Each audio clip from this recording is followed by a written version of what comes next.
Hello my dear students, welcome again to your social science class with me. Today the lesson that we are going to take is chapter 5, Development of Empire and Ashoka the Great. You will find it in page number 32 in your textbook. Alright, chapter 5, Development of Empire and Ashoka the Great.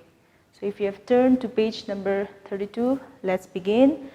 The topic that I'm going to explain today is Magadha, Alexander's invasion, Mauryan Empire, the capital city, and under the capital city, I'll be explaining about social, economic, warfare, religion, and the fifth topic will be Ashoka's Dhamma, art and literature. Alright, now let me begin with Magadha. So what is a Magadha? It was a city. Alright, so those days there were many kingdoms, okay, and those kingdoms were known as Janapadas and Mahajanapadas. So this Magadha was one of these Mahajanapadas, alright, and this Magadha was a main target for Alexander as well as for Ashoka the Great, alright. If you are confused with Ashoka, he was a ruler, alright. Now this Ashoka, he was one of the greatest rulers of Indian history, okay. Now here Magadha, Magadha was a powerful Mahajanapada, alright, and during the 4th and the 6th century BC, this Magadha came under the Mauryan Empire, alright. Now this Mauryan Empire, I'll tell you how this Mauryan Empire started, alright. Let me first explain about Alexander the Great, alright. Now this Alexander, he was one of the greatest rulers of the entire world, alright, and many of the rulers also admired him, okay, and one of such ruler was Ashoka also. Now this Alexander, he had a rule over the empire from Greece till Base and Punjab, okay. So there was a certain city called Macedonia, it was in Greece, and from Macedonia, Greece till Base of Punjab, and Base is a river, alright. So till Base of Punjab, he had his control over this area, okay. So it was a big area for him. However, he also wanted to extend his empire to the states of India, and for that he had to cross the river of Base, which is in Punjab. And for that, he took his army and then they tried to cross the river Base, okay. But that was not successful because already his armies were so tired of fighting constant battles, and that was not a successful invasion. But later on, because of his invasion, okay, though he tried, though he gave an attempt, this led to the downfall of these small kingdoms which was in India, alright. So at that moment, Chandragupta Maurya, he took the opportunity to capture those small kingdoms which was weak kingdoms those time, okay. And with that opportunity, he became a ruler, and then he founded the Mauryan dynasty. So that's how it gave birth to this Mauryan Empire, okay. So remember, Chandragupta Maurya was the founder of Mauryan dynasty, alright. Now later on, this dynasty, okay, it passed on to the generations from Bindusara to Ashoka, right. It passed on to this empire, this ruler, one after the other, alright. Now let's learn more about Ashoka the Great. So first it was founded by Chandragupta Maurya. Later on, Chandragupta Maurya was succeeded by Bindusara, and later on another ruler called Ashoka, he succeeded Bindusara. Now Ashoka was a great ruler because he proved to be more powerful than Chandragupta Maurya and Bindusara, because those days Kalinga was now this Kalinga has been renamed as Odisha, okay. Now this Odisha was Kalinga was a very well-known estate. It was very famous estate, and many rulers wanted to conquer it. However, Ashoka was the only ruler who was succeeded in doing that, okay. And that is why he was considered as one of the greatest rulers. Apart from taking Kalinga under his control, there were also certain things that Ashoka has done for his empire, and that really led to the success of his ruling, of his dynasty, okay.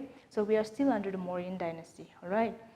First is king. So those days, Chandragupta Maurya, he he paid more attention on the army. There were around 6 lakh armies, those foot soldiers, who used to walk by foot, okay?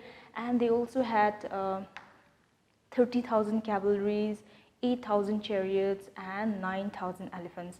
So that is how Chandragupta Maurya, he paid attention to the facilities that was needed for the warfare. Okay, so same thing Ashoka also did, but he did in a little different way.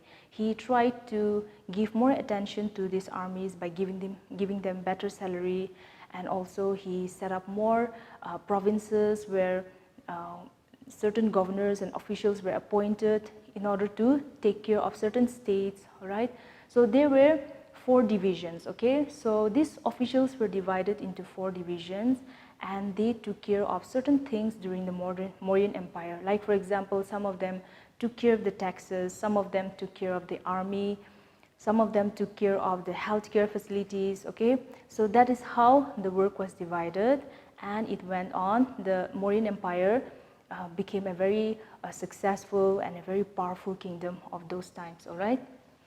Then comes the taxes. So these taxes, okay, who were the ones who paid the taxes? They were the farmers, they were the traders, the ones involved in business, and those people who were doing business with the other countries. Okay, so they were the ones who paid the taxes. And why Ashoka and the Mauryan Empire had focused on these taxes was because in order to maintain these huge armies, I already told you that they had around 6 lakh foot soldiers, right? So in order to take care of them, in order to meet their needs, in order to be always prepared for the warfare, they had to spend huge amount of money on the army, right? That's why these taxes were levied. Okay, they took these taxes from the common man and also from those people who had properties with them. All right, now coming to the next one, that is the capital city. Okay, now here the capital city was Pataliputra. Okay, so Pataliputra was the capital of Magadha. All right, remember this Magadha came under the Mauryan Empire, and that was possible only when Ashoka was the ruler. Okay, earlier when Chandragupta Maurya was the ruler, earlier when Bindusara was the ruler, that was not successful. However, when Ashoka became the ruler, this was successful. All right, and then they made Pataliputra as their capital. Now in this capital city, there were certain things like social, economic, warfare, and religious. All these were improved. Okay, how? Let's come to social first. You can turn to page number 34. So in the social life, what they did was they divided the society into Varna system. Varna system is a caste system, dividing the people on the basis of caste. Okay, they were like Shudras, Vaishyas, Kshatriyas, and and among this caste system, the Brahmins were the highest caste and the Shudras were the lowest class.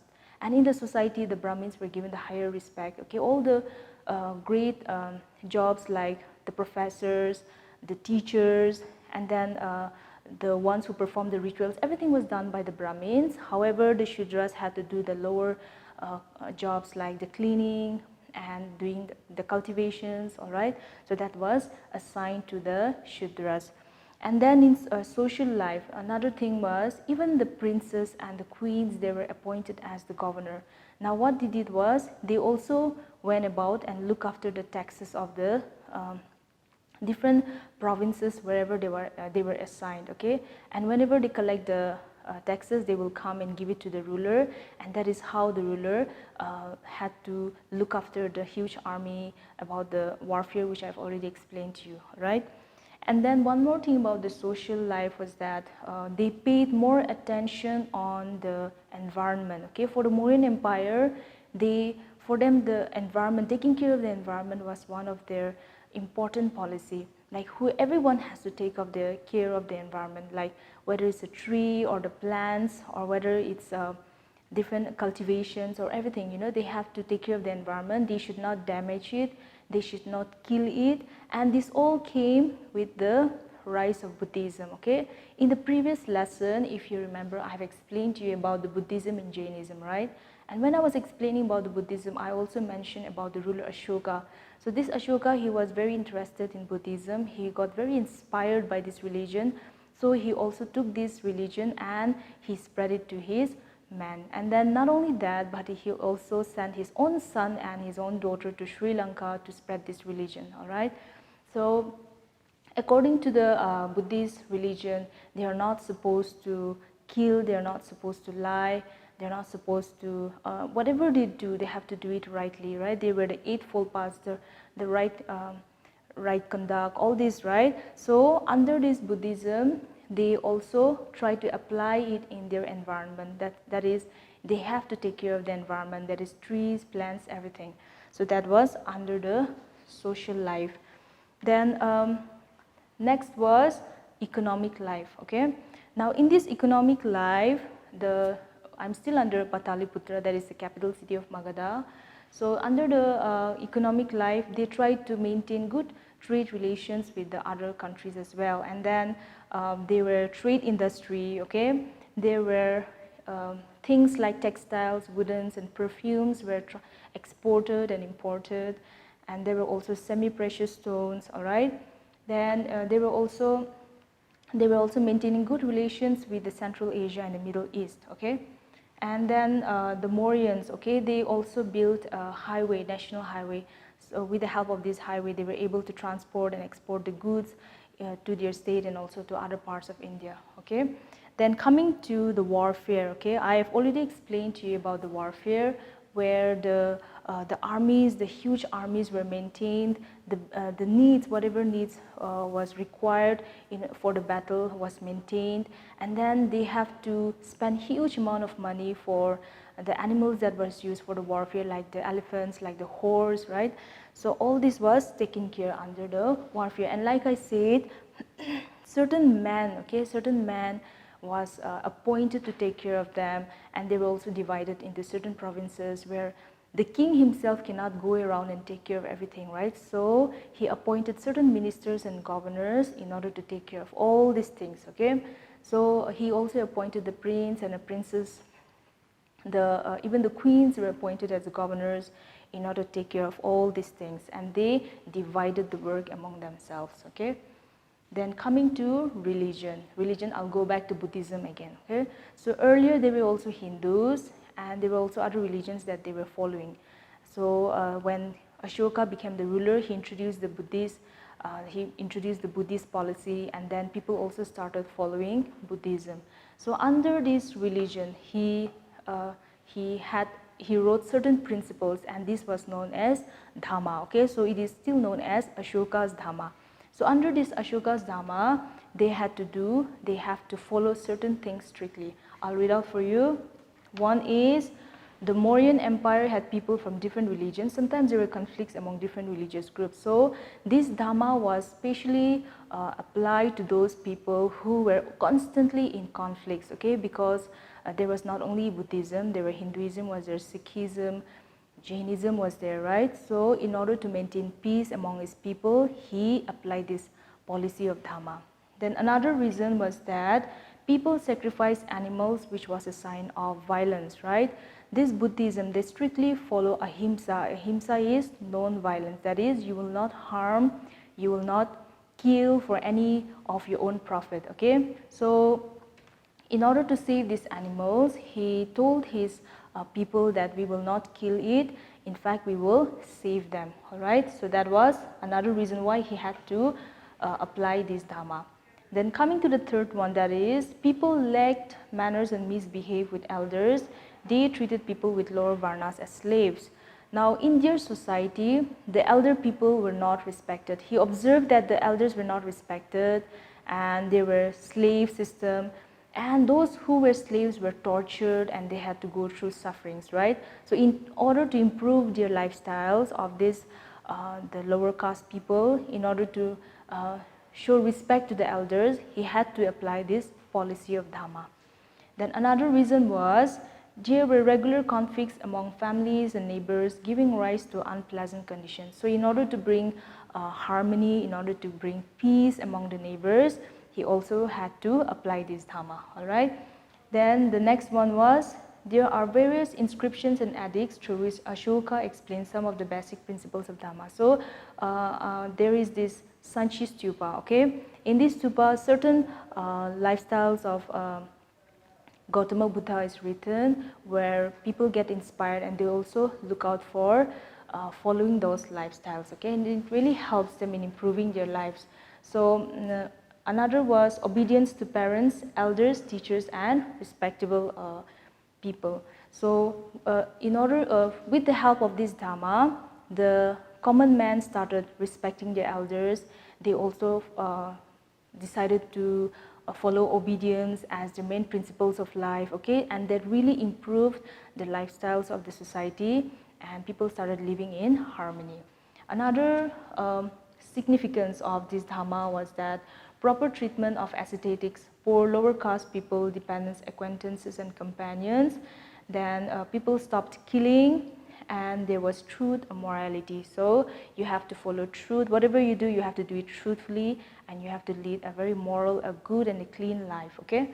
Then coming to art, okay, there is an art called the Sanchi Stupa, and it talks about the life of Gautama Buddha.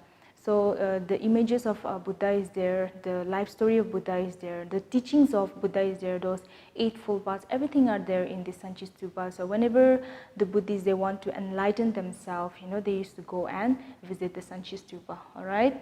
Then coming to the literature. Under the literature, there are two main writers. One was Megasthenes and one was Kautilya, okay? So this Kautilya and Megasthenes, they had a very good relationship with the Mauryan Empire, and they wrote some stories about the Mauryan Empire, about how their economy was carried on, how the warfare was carried on, all the histories of this Mauryan Empire, starting from Chandragupta Maurya till Ashoka. Everything is written by them. And people learned a lot about this Mauryan Empire because of these two writers. And apart from that, they also talked about how they had foreign relationships, not only in India but also with the other European countries, all right? Then, however, in the later part of the Mauryan Empire, it came to decline. The Mauryan Empire declined, okay? And one of the main reasons was that after the death of Ashoka, his successors, okay, whoever took the place of Ashoka, they were not as successful as Ashoka, and they were not as successful as Ashoka, right? And they were not as powerful, and whatever rules, whatever dhamma he has applied in the society, they could not keep up with that. They could not follow it exactly like how he followed, and that was the reason why the Mauryan Empire slowly it came to an end, okay? With the passing of years, it weakened, it lost its power, and then other dynasty came and captured them. So earlier, this Magadha, the Nanda dynasty, okay, the Nanda dynasty took power of the Magadha. However, later on, this Ashoka, I already mentioned, Ashoka, he succeeded in defeating the Nanda dynasty, and he took control over the Magadha, right? But later on, however, during his reign, okay, when he was ruling, he had a very powerful administration. His warfare was also very admirable, all right? And many other rulers also learned good examples from him, okay? And later part, after he became old, after he died, his Mauryan Empire slowly and slowly it declined, and it was overtaken by another dynasty. So that's all about this lesson. I hope you have understood. We'll see you again very soon with another topic. Thank you.